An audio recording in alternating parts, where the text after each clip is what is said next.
Well, looks like I'm going on another adventure. Just like before, I will be driving off into the night, traveling and in search of some strange light-based phenomenon I've observed. You see, on June 9th of 2022, I observed a strange phenomenon. It appears one of the street lights was malfunctioning and was causing it to be discolored. Sort of strange malfunction within its system, I would suspect. It's discolored and turned purple of all things. It was particularly strange the way it illuminated the fog that was present that evening and created a bizarre purple haze all across the cornfield, or whatever type of field that was. Yeah, it's probably not corn, now that I think about it, yeah. You could examine it yourself if you want. Its location is at the intersection of Pack Road and Colonel Talbot Road in the city of London, Ontario. Though I would suggest you get there fast, because chances are some electrician worker or someone with the city will declare this to be a malfunctioning machine and demand it be physically fixed, altered. Even though I think it looks way more pretty as a purple light sort of illuminating the landscape in this dramatic fashion. It's a shame we don't do this sort of thing more often and intentionally, you know? I returned to the scene that morning on June 10th because I had other things to do, work at the time, and needless to say, this phenomenon would not be observable during the daytime, but I did survey the scene, examine and investigate the area. And here are my findings. The area is being developed. There's lots of construction and, generally changes to the landscape like that would make Google Maps a bit inaccurate, at least the satellite photos. Though I appreciate this sort of thing because I'm feeling like a kid again, exploring the world and such.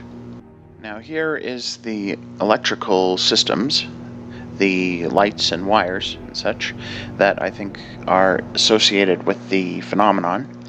I think this particular light is the one that's malfunctioning, though I can hardly tell at this time of day.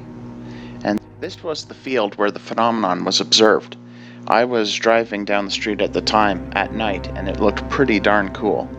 Hopefully I can get some video and photographs of the phenomenon itself. There are the usual legal restrictions based around parks and recreation and such, which I absolutely will be complying with. There's also a few advertisements around the area for, of all things, autism, political party related stuff or something. And a few other advertisements for businesses and such that I am in no way endorsing because I am not sponsored by them. That sort of thing. There wasn't much other interesting stuff out there, so far as I saw. What I thought at first was a log, upon closer inspection was actually a downed power line, something artificial and abandoned. Strange that no one cleaned that up, but then again it is made out of wood, so it'll rot and decay eventually. There was also a large bag of dirt. Yeah, real exciting so far. But strangely enough, I did find some tracks in the ground. Animal prints of some sort. Far too small for horses, I would think. It would be absolutely minuscule if it were horse hooves. Of course, it could be forming the other way and be deer prints. Deer hooves or something like that. I'm not quite familiar with this sort of material. Also, there was this one building, which I'm sure is owned by the city and has some sort of function, but I'm not quite sure what it's about. I think it has some sort of underground entrance, like a sewer entrance, but it's also got radio transmitters of some kind, like those towers, for some sort of communication system. I wonder what that's about. Well, anyway, now I'm going to begin the second half of this exploration. I'm going to observe the phenomenon at night. The current time is June 11th, and I am gonna go out there at night while it's still nighttime. Early nighttime. I'll see you later. Alright, here I am. And I think that's a heron. Way over there in that field, that tall white thing. You can hear my voice, right? I hope so. Anyway, here we are. This video quality kind of sucks, I know. But here we are. And there is the purple light. As you can, oh, I hope you can see it. Hang on, let me just keep going a little further. Should have gotten here a little earlier, whatever. Look at, oink, onk, onk. See, check it out. It's a bird, I think. Or is that just a piece of trash? I don't know. Anyway, I'll get going.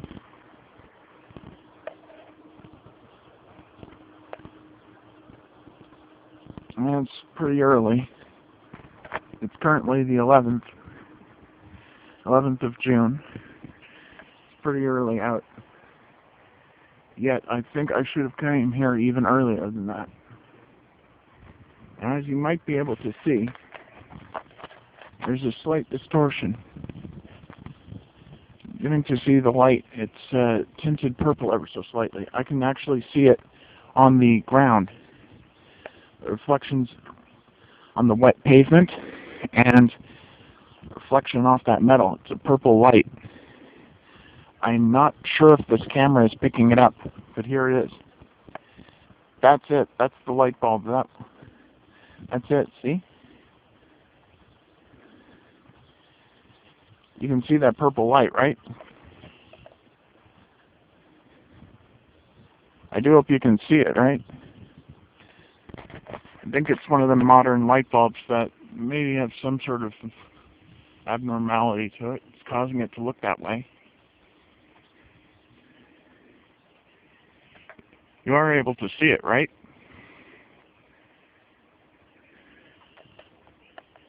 Yeah.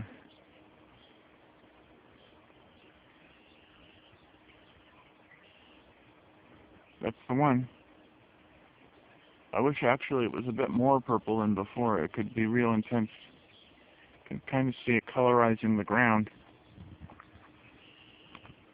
I'll just try again another day, another time. Necessary. This is pretty cool though.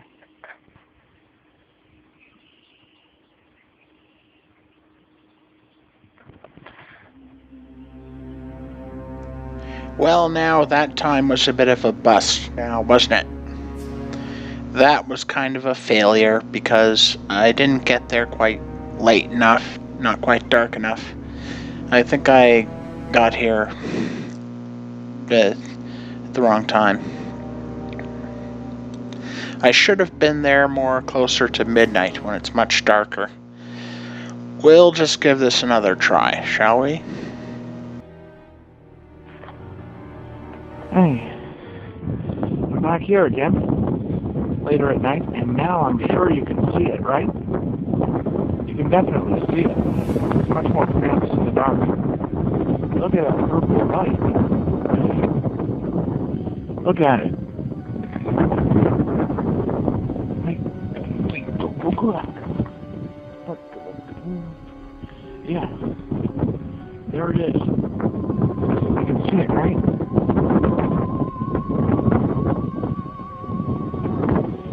Real cool. It's so cool, it's like neon or something. There's a slight color chromatic distortion on the light bulb itself, I can see.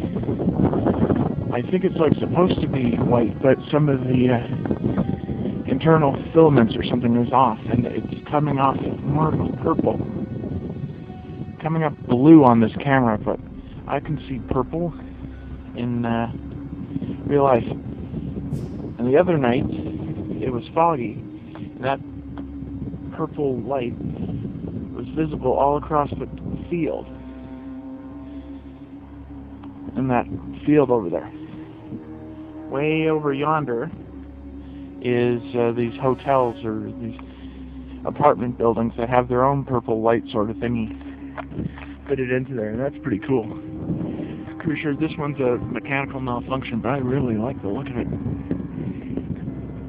I'm like a moth to a flame or something. Anyway, check it out. You can really see it on the street. See, that's what a regular street looks like. Then it goes over here, turns all purpley, bluish sort of thing. Look at that. You can really see it at night. Just a little bit rainy.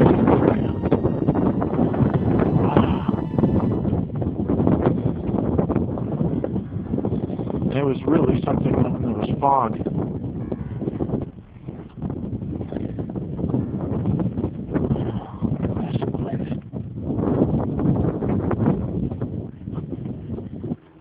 You probably can't see it so well, but there's a marshy sort of area over there. Real calm and peaceful out here. Very nice.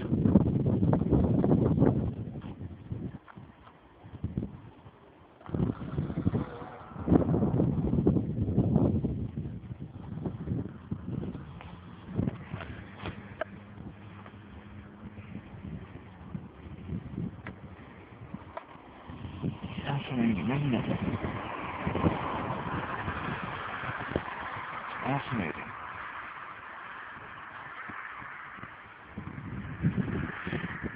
You know, it's too bad people don't do this sort of thing intentionally. Or they don't colorize the lights to make it come off all, There's something funky with the camera. Hold on, let me clean the lens.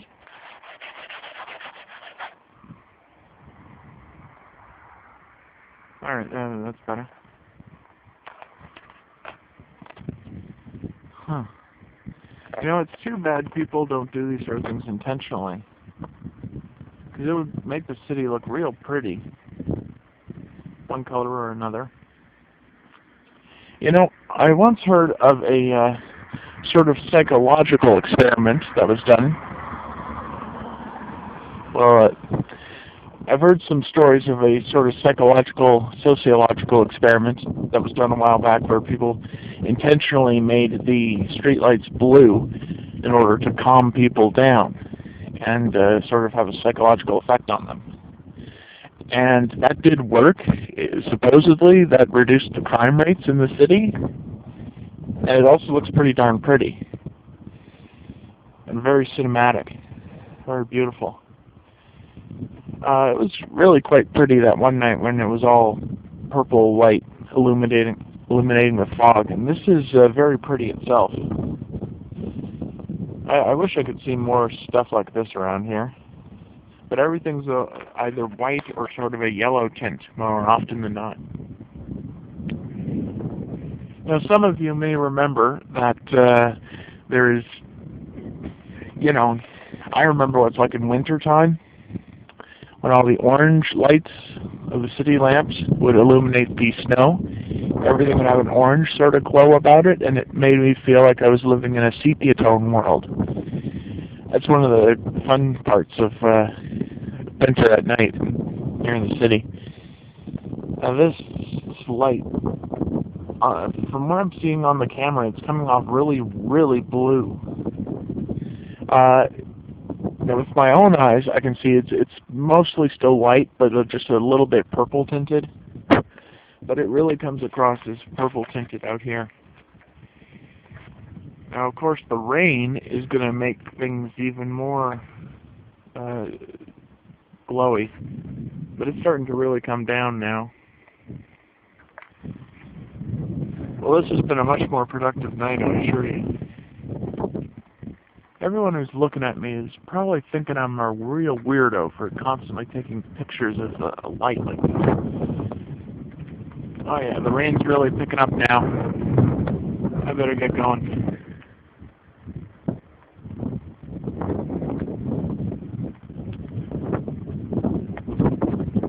Wow. Oh boy. Foreboding sort of feeling. It's the cracked lens. That's better, I suppose. Huh. Dang. Dang. Dang, it's a bit wet. I'm heading out. Good night, everybody. Now, unfortunately, my adventure was cut short by the purple rain, as you could say, and we got a good look at that as well. But for now, that is basically the end of the mystery and adventure. It sure would be neat if there were other lights, the colors on it and such. Like, imagine a city that was all red and really intense with all the red light, or green. That would be really cool if it was green. Anyway, until next time. Watching, and we'll see you in the morning. MAGA.